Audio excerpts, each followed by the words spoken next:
ज़मानत जॉन इस कलम मिर्हा राजपूत। किस्त नंबर 46। तो यहाँ से निकलती है या हम धक्के मारकर तुझे बाहर निकालें।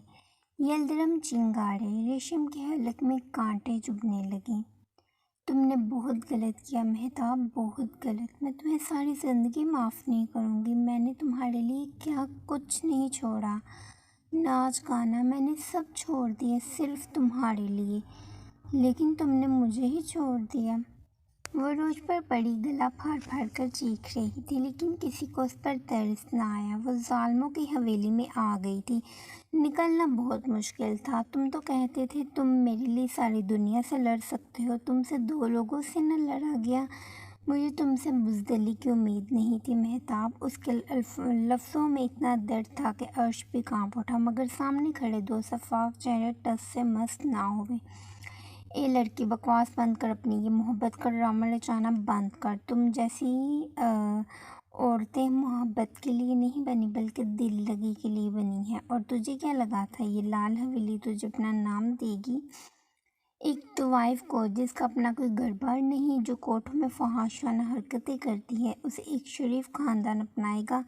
ऐसा किसी सदी में नहीं होगा। यलदरम ने उसकी रूह खींच ली थी। रेशम को लगा वो यहीं पर ढेर हो जाएगी।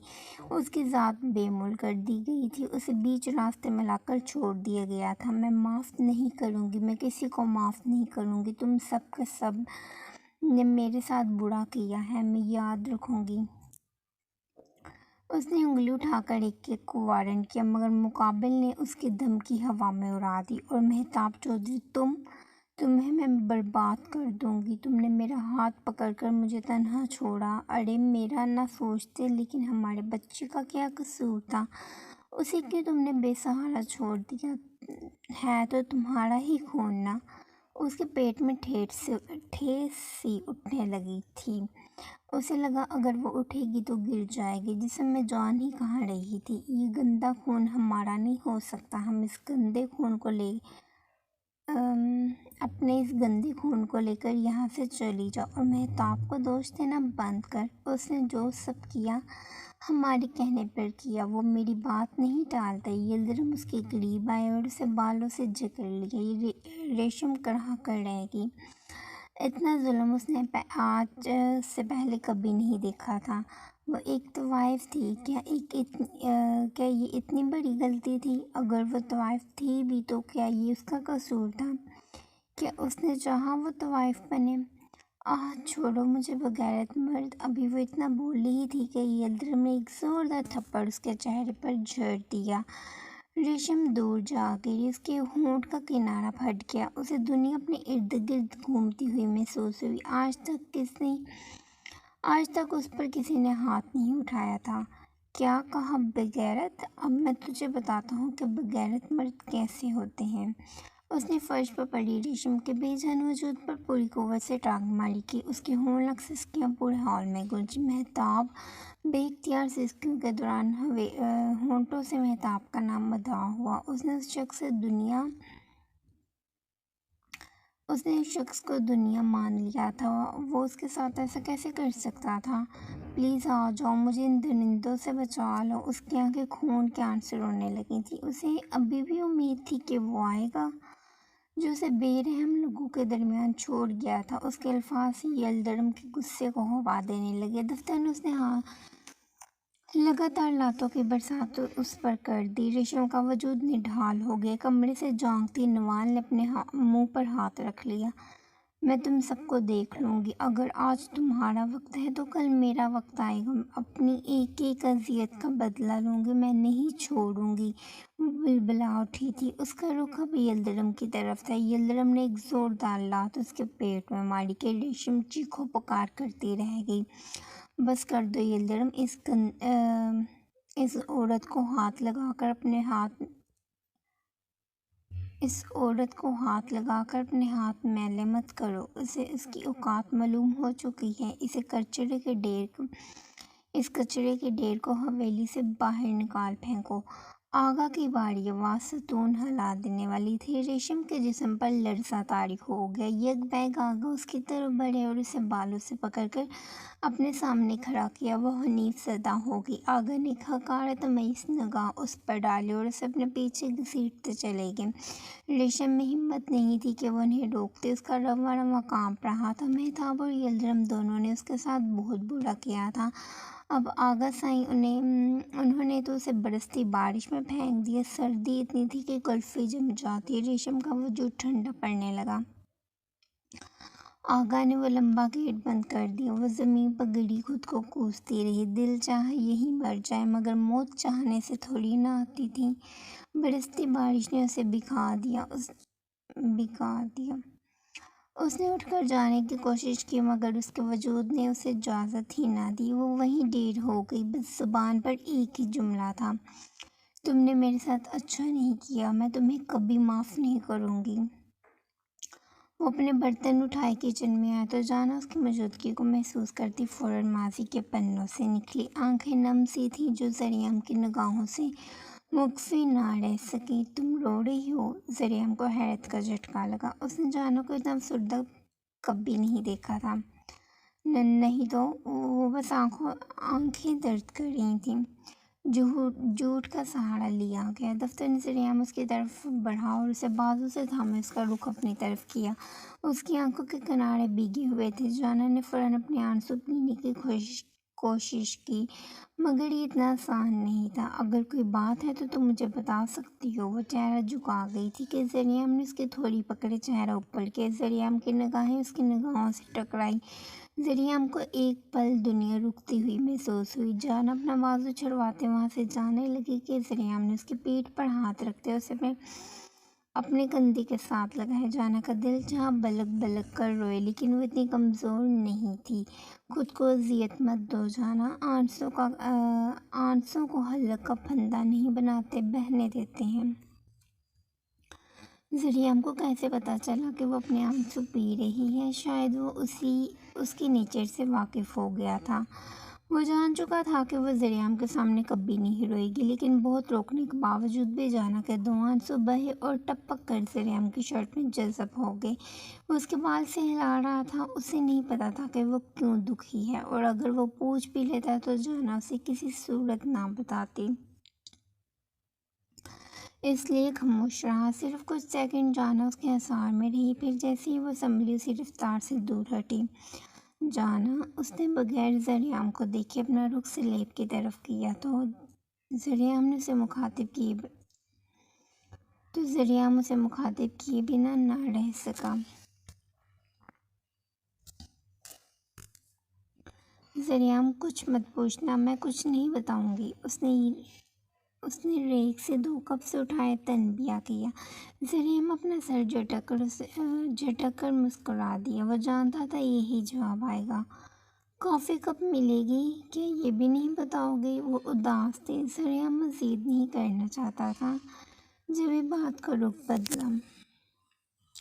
बस बन गई है, तुम जाओ, मैं ला रही हूँ। उसकी आवाज़ ज़ुकाम ज़दा थी। ज़रियम सर हिलाता हुआ किचन से निकल गया।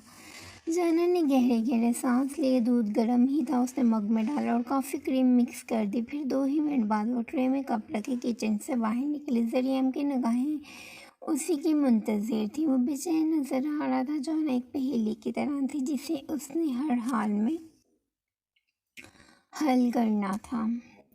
तुमसे कुछ बात करनी थी। वो ट्रे रखे सोफे पर थोड़ा फासला बढ़ाकर बैठी तो ज़रियम ने उसे मुखातिब कर लिया।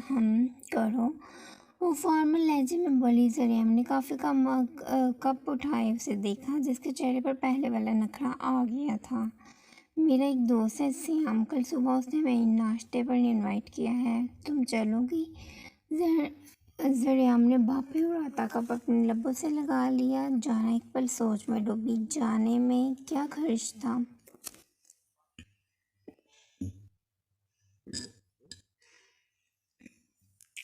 ठीक है, चलेंगे। उसने भी कप उठा लिया। वो दोनों काफ़ी एंजॉय करने लगे कि इस दौरान ज़रियम ने उसे जांचती निगाहों से देखा। ये लड़की उसे बहुत मुश्किल लगती थी। काफ़ी ख़त्म हुई तो वो कप उठाए किचन में आ गई। डाइनिंग टेबल के बर्तन भी सिंक पर ही पड़े थे। जाना ने टेप खोली और बर्तन धोने लगी। जाना, मैं कर लूँगा, तुम रेस्ट करो। वो किचन में आया, टैप बंद की। उसे किचन से जाने का कहा, लेकिन वो साबुन की झाग बनाए प्लेट्स रगड़ने लगी। थोड़े से तो बर्तन हैं, मैं धो लूँगी। वो फिर से टैप ऑन करगी। वो ज़िद्दी थी। अगर उसने कहा था कि वो धोएगी तो मतलब वही धोएगी। जाना, हट जाओ, मैं करता हूँ। जिन प्लेट्स को वो साबुन लगा चुकी थी, ज़रिया उन्हें वॉश करने लगा। तुम यहाँ खड़ी होकर मुझसे बातें करो, बर्तन मिनट में धुल जाएंगे। वो चुटकी बजाते बोला तो जाना मुस्कुराकर पानी से अपने हाथ साफ करती दूर हटी। मैं क्या बातें करूँ तुमसे? वो हटी तो ज़रिया जिल्लत में बर्तन धोने लगा। ये नज़ारा दिलकश था। फिर क्या सोचा है? बेड पर कौन सो रहा है? सवाल ज़रियाम की जानिब से आया। हम दोनों। जाना ने लापरवाही से कंधे उचकाए तो ज़रियाम ने एक पल ठहर कर उसे देखा। कल मुझे ऑफिस का थोड़ा काम है, उसके बाद हम कहीं घूमने चलेंगे। तुम्हें क्या पसंद है? काम भी वही कर रहा था और बातें भी वही कर रहा था। जाना तो बस जवाब देने के लिए खड़ी थी। मैं थक गई हूँ ज़रियाम, जल्दी करो ना। वह एक आखिरी गिलास वॉश कर रहा था कि तेजी से स्लेब साफ की उसकी तरफ मुड़ा। बाकी बातें रूम में जाकर करेंगे। ज़रियाम ने अपने हाथ खुश किए, फिर जाना का हाथ पकड़े वो उसे कमरे में ले गया। मेरा मतलब आप लोगों ने उसे कैद कर रखा था। अब मौका देखते ही वो बागी हो गई, उससे पहले कि वहाँ जो से साल निगाहों से नज़रों से ही निकल जाता। यमुना ने फ़ौरन बात संभाली। हमारे घर के मामलात में टांग मत अड़ाओ। वहाश ने तेज़ आवाज़ में उसे डपट दिया। यमुना खामोश हो गई। जब आग फैल ही गई थी तो उसे तीली लगाने की क्या ज़रूरत थी? मुझे पता था वो लड़की कुछ ऐसा ही करेगी। भाग गई होगी किसी के साथ। यल्दरम ने जबड़े खींच लिए। वहाश ने चौंक कर उन्हें देखा, जिन्हें अलिया के किरदार पर उंगली उठाने को एक और बात मिल गई थी। वैसी नहीं है। नवाल ने उसके हक में सफाई दी। वो अलिया के किरदार से वाकिफ़ थी, फिर कैसे इल्ज़ाम लगने देती? कौन कैसा है और कैसा नहीं, ये किसी के चेहरे पर नहीं लिखा होता। वाकई मुझे उस लड़की की हरकतें ही मशकूक लगती थीं और अब मौका देखते ही वो भाग गई। हसीना की ज़ुबान ज़्यादा जहरीली थी। वहाँ उसका दिल चाहा उन सब के दरमियान से निकल जाए। बगोड़ी माँ की बेटी है, उसे अपनी माँ के नक्शे कदम पर ही चलना था। हसीना अभी भी बोल रही थी, कोई उसे चुप नहीं करवा सकता था। वहाँ ने उस पर ध्यान देना छोड़ दिया और मोबाइल निकाले किसी का नंबर डायल करने लगा। कुछ पता चला? दूसरी जानिब से जैसे ही कॉल उठाएगी, वहाश ने बेसब्री से पूछा। नहीं सरदार, सही बीबी जी अपने बाप के घर में नहीं है, बल्कि उसका बाप तो यहाँ पड़ा सो रहा है। उसके बंदे अलीहा के बाप के घर थे। वो वहाँ नहीं थी तो कहाँ थी? वहाश को परेशानी होने लगी। उसने कॉल बंद की और बुलंद आवाज़ में वॉचमैन को पुकारने लगा। वहाश, तुमसे एक औरत नहीं कंट्रोल हुई, हवेली से भागी और तुम्हें पता ही न चला। यल्दरम उस पर गड़ाए, जिसकी आंखें अब खून बरसाने लगी थी। बाबा साहिब में हवेली में नहीं था। जवाबन वो भी बुलंद आवाज़ में बोला कि अनुशे ज़मान और मेहताब भी हॉल में आ गए। तो तुम्हें उसकी खबर रखनी चाहिए थी, उस औरत पर चील की नज़र रखनी थी, लेकिन तुम पता नहीं कहाँ मसरूफ़ होते हो। वो तुम्हारी बीवी है, तुम्हें इसे लगाम डालनी चाहिए थी। यल्दरम का गुस्सा सातवें आसमान को छूने लगा। अब उसे आई महीना भी नहीं हुआ था कि वो भाग गई। बाबा सही, ये वक्त इन बातों का नहीं है। वहाँ उसको कोफत होने लगी थी। वो लोग अलीहा की जान क्यों नहीं छोड़ देते?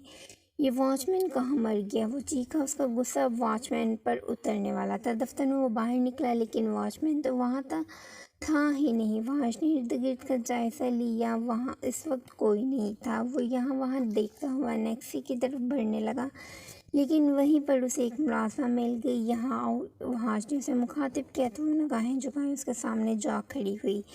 जब मैं डेरे पर था तो मेरे पीछे हवेली में क्या क्या हुआ था? अलीहा कहाँ थी? मुझे सब बताओ। उसका दिमाग अब खतरे के घंटी बजाने लगा। उसे लगा था कि कुछ बुरा हुआ है तब भी जब वो हवेली में नहीं था, वरना अलिया ने कहाँ जाना था। उस पर वहाज को खुद से भी ज़्यादा भरोसा था और भागने का तो सवाल ही पैदा नहीं होता था। बड़े सरदार जब आप डेरे पर थे तो अलिया बीबी जी अपने कमरे में ही थी। मैंने उन्हें बाहर निकलते नहीं देखा। वो सफाई से बोली कि हवेली में कोई आया था, उसे शबा हुआ। हवेली में कोई आया तो नहीं था, मगर हाँ, राशन का ट्रक आया था। उसके अलावा कोई नहीं आया। मुलाज़िम याद आने पर बोली। उसने बस एक नज़र नीले ट्रक पर डाली थी और बस वही याद था। वहाज का ज़हन हरकत करने लगा। राशन का ट्रक वो कहाँ से आता है? वहाज को कुछ गड़बड़ का एहसास हुआ। वो तो शहर से आता है। मुलाज़िमा को बस इतना ही मालूम था। ट्रक बैक एरिया में रुका था। वहाज ने एक आखिरी सवाल किया। मुलाज़िमा ने इस बात में गर्दन हिलाई कि वहाज भागता हुआ बैक एरिया में आया। वहाँ अब कुछ नहीं था, कोई ट्रक, कोई चीज़, कुछ भी नहीं। वहाज का दिल घबराने लगा। वो अभी थोड़ा आगे ही चला था कि वहाज के पैर के नीचे कोई चीज़ आई। वहाज ने झुक कर उठाई तो वो अलिया की पायल थी, जो हुक से अभी तक लूज थी और ज़रूर से धक्का देने पर उसके पैर से उतर गई थी। अलिया यहाँ क्यों आई थी वो कुछ समझ ना सका, लेकिन इतना ज़रूर इल्म हो गया कि अलिया का और उस ट्रक का ज़रूर कोई ना कोई कनेक्शन था। अभी वो बैक एरिया से बाहर निकल ही रहा था कि उसका मोबाइल से डराया। वहाज ने कॉल पिक की, अपने कान के साथ लगाया। सरदार, हमारे आदमियों ने पूरा कबीला छान मारा है, लेकिन यहाँ पर अलिया बीबी जी नहीं है। दूसरी जानिब में जो शख्स अभी भी बोल रहा था कि वो राब्ता मनकतौ की ये वहाज गैराज में आया, अपनी गाड़ी निकाली और उसे जन से भगा ले गया। कबीले से निकलकर वो अपनी गाड़ी को उड़ाता हुआ शहर की दहलीज पर ले आया था। आंखों में जुनून तैरने लगा था। जो भी मामला था, जो भी हुआ था, अगर उसके पीछे किसी का हाथ था तो वहाज उसे नहीं छोड़ने वाला था। दूसरी तरफ वो ट्रक शहर से भी आगे बहुत दूर आ गया था, एक ऐसी जगह पर जहां आबादी बहुत कम थी। बस हर तरफ रेत ही रेत थी। ट्रक के पिछले हिस्से में मौजूद अलिया का चीख चीख कर गला बैठ गया था, मगर उसकी आवाज़ किसी तक ना पहुंच सकी। उसने बहुत सी कोशिशें की कि वो यहाँ से निकलने का कोई रास्ता ढूंढ ले, मगर ऐसा कुछ नहीं था जहाँ से वो भाग जाती। सोच सोच कर अब उसे पैनिक अटैक होने लगा था। पूरा वजूद पसीने में शराबोर हो गया। उसके पास तो मोबाइल भी नहीं था, वरना वो वहाज को कॉल कर लेती।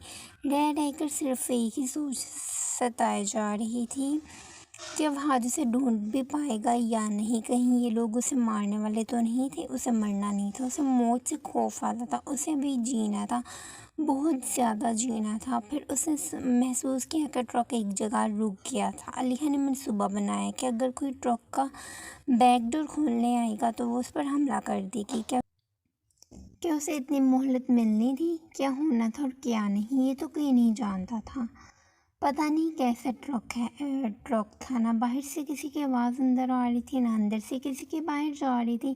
अलिया को इस एक पल में गुस्सा आया जब वो मुलाज़िमा के कहने पर बैक साइड आ गई थी। अभी वो ये सब सोच रही थी कि एकदम ट्रक का दरवाज़ा खुला और गुप्त अंधेरे में थोड़ी सी रोशनी अंदर फैली। अलिया दबे दबे कदमों से दरवाजे के पीछे होने लगी। वो नहीं जानती थी कि कितने अफराद हैं। अभी उसने ये सोचे अपने गले से दुपट्टा उतारे रोल किया ही था कि उनमें से एक शख्स मोबाइल के टॉर्च आन के ट्रक में झांकने लगा। वो जैसे ही झांकने को आगे हुआ, अलिया ने उसी तेज़ी से उसके गले के इर्द गिर्द अपना दुपट्टा फंसाए पूरी कुव्वत में खींच लिया। वह बेचारा तड़पने लगा। यही कार्रवाई उसने दूसरे शख्स पर भी करनी थी, मगर इतनी मोहलत ना मिली। दूसरे शख्स के हाथ में क्लोरोफॉर्म था, जो उसने एक झटके में अलिया का हाथ खींचते उसे स्मेल करवा दी। अलिया ने अपनी सांसें रोक ली कि वो सांस लेकर स्मेल नहीं करेगी, मगर दूसरे शख्स ने उठकर एक जुस्त में उसके बाजू में इंजेक्शन खुपा दिया कि उसी वक्त अपने होश हवास से बेगाना होगी। वो जैसे ही गिरी, एक आदमी ने उसे बाजू से पकड़कर बाहर खींचा। दूसरे ने उसकी टांगें पकड़ी और चलते चलते उसे बहुत दूर ले आए। फिर एक जगह ठहरते उन्होंने अपने सामने मौजूद कुएं को देखा, जो काफ़ी गहरा था। उसमें पानी नहीं था, वो पुराना लग रहा था। दोनों आदमियों ने उसे वहाँ लटाया और कुएं की रस्सी से उसके बाजू बांधे। जल्दी कर इसे अंदर फेंक, एक आदमी बोला कि दूसरे ने उसे बहुत मुश्किल से खड़ा करते कुएं के करीब किया, फिर एक झटके में उसे अंदर फेंक दिया कि वो ढीले वजूद समेत लहराती चली गई और कुएं के गुप्त अंधेरे में गुम हुई। तो उस शख्स ने रस्सी खींचकर लोहे की सीख से बांध दी। उसका वजूद उस रस्सी के सहारे था जो उसकी कलाइयों से बंधी गई थी। इतने गहरे इलाके में कुएं में उसे फेंक दिया गया था कि वह आज उसे ढूंढकर बचा लेगा, कहीं वो लेट न हो जाए। आधी रात तो हो चुकी थी। तमाशा बड़े सूरज ने हर सू अपने पहरे डाल दिए। आज वो दोनों अरमान को स्कूल छोड़ने जा रहे थे। अरमान ने तो बाकायदा अरमान से मुंह मोड़ा हुआ था। जंग अब तक जारी थी। अरमान, आप स्कूल जाओ, मैं आपकी मम्मा के साथ लॉन्ग ड्राइव पर जाऊंगा। अरमान उसे छेड़ने के लिए शरारती अंदाज में बोला, जो पहले से ही जला बुना हुआ था। मम्मा नहीं जाएंगी, उन्हें लॉन्ग ड्राइव नहीं पसंद। मायसा की गोद में बैठे उसने गर्दन चटक कर उसे देखे, तर कर जवाब दिए, कोई मसला नहीं, मैं आपकी मम्मा के साथ ब्रेकफास्ट कर लूँगा। वो हाजिर जवाब था। अरमान एक बार फिर कलस कर रह गया, मेरी मम्मा सिर्फ मेरे साथ ब्रेकफास्ट करती हैं। अरमान ने नाक सोड़ी तो स्टीयरिंग पर हाथ रखे वो मुस्कुराया, मैं आपकी मम्मा के साथ बहुत सारा टाइम भी स्पेंड करूँगा। वो मुसलसल मुस्कुरा रहा था कि मायसा उसके गाल में पड़ते गहरे डिम्पल को देखती रहेगी। मम्मा, आप कुछ कहती क्यों नहीं अपने शोहर को? उसने फ़ौरन अपनी मम्मा को डिम्पल के साइड से बाहर खींचा। अरमान, बस कर दे, मेरे बेटे को जिद मत करे। उसे डिपते मायसा ने अरमान के फूले फूले गालों पर किस क्यों की? अरमान ने सवालिया ब्रोच का है, क्योंकि मैं नाराज़ हूँ और मेरी मम्मा मुझे ऐसे ही मनाती हैं। वो आंखें घुमाता हुआ बोला तो अरमान उस नन्हे शेर की सदा पर खिलखिलाकर हंसा। मम्मा, आज आप इन्हें बता ही दें कि आप सबसे ज़्यादा किससे प्यार करती हैं। अरमान फैसला करना चाहता था कि उसकी मम्मा सिर्फ उसी से प्यार करती हैं। हाँ, ये ठीक है छोटे शेर, आपकी मम्मा सबसे ज़्यादा प्यार मुझसे करती हैं। अरमान फैला, मायसा उसी से प्यार करती है, अलबत्ता वो दोनों बाप बेटे के दरमियान फंस कर रह गई थी। जितनी मोहब्बत उसे अरमान से थी उतनी अरमान से भी थी। मामा, आप इन्हें बताएं, आप सिर्फ मुझसे प्यार करती हैं। वो अपनी मम्मा को आंखों के इशारे में फोर्स करने लगा। मम्मा, आपसे बहुत प्यार करती हैं मेरी जान। और फिर मायसा ने अरमान पर गिरा तंग कह दिया। अरमान ने घूर कर उसे देखा, जैसे आंखों में कह रहा हो, अकेली मिलो मुझे तुम। सबसे ज़्यादा? अरमान ने दोनों हाथ फैलाए। सबसे ज़्यादा। मायसा ने उसके हाथ थामते उसकी पेशानी पर बिखरे बाल दुरुस्त किए।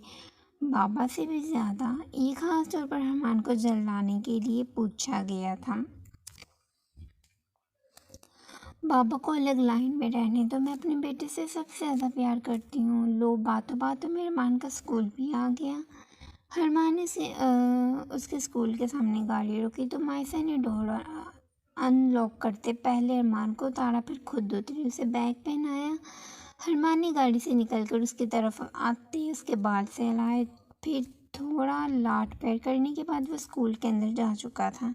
अरमान ने भी गाड़ी स्टार्ट कर दी। मायसा खामोशी से विंडो से बाहर देखने में मगन थी कि अरमान की जलन बड़ी आवाज़ ने उसकी तवज्जो खींची। अब बताना ज़रा, सबसे ज़्यादा प्यार कैसे करती हो तुम? वो गाड़ी एक जगह रोके मायसा की तरफ मुड़ा। मायसा को लगा वो बूढ़ी फंसी। अरमान, गाड़ी क्यों रोक दी है? चले ना। वो बात का रुख बदलना चाहती थी लेकिन अरमान जान नहीं छोड़ने वाला था। पहले मुझे जवाब दो। वो सीट बेल्ट समेत उसके करीब हुआ। मायसा वेंट से चिपक गई। आप ही से करती हूँ, वो निगाहें झुकाए बोली कि अरमान के होंठों पर मुस्कुराहट रेंगी। फिर अपने बेटे के सामने क्यों नहीं कहा?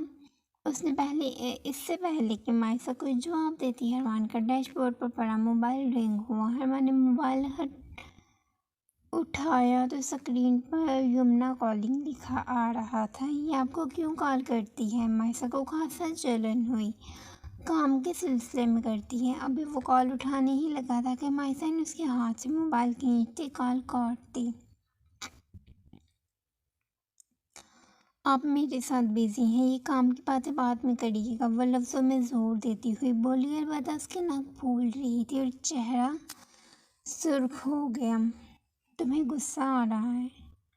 उसने मायसा का गाल खींचा, छुआ, जिस पर से धुआं उठने लगा था। नहीं तो वो फ़ौरन मुकर गई। जेलस हो रही हो? हरमान पूरी तरह उसकी तरफ मतवज्जा हुआ। हाँ मैं जलूँगी। क्यों?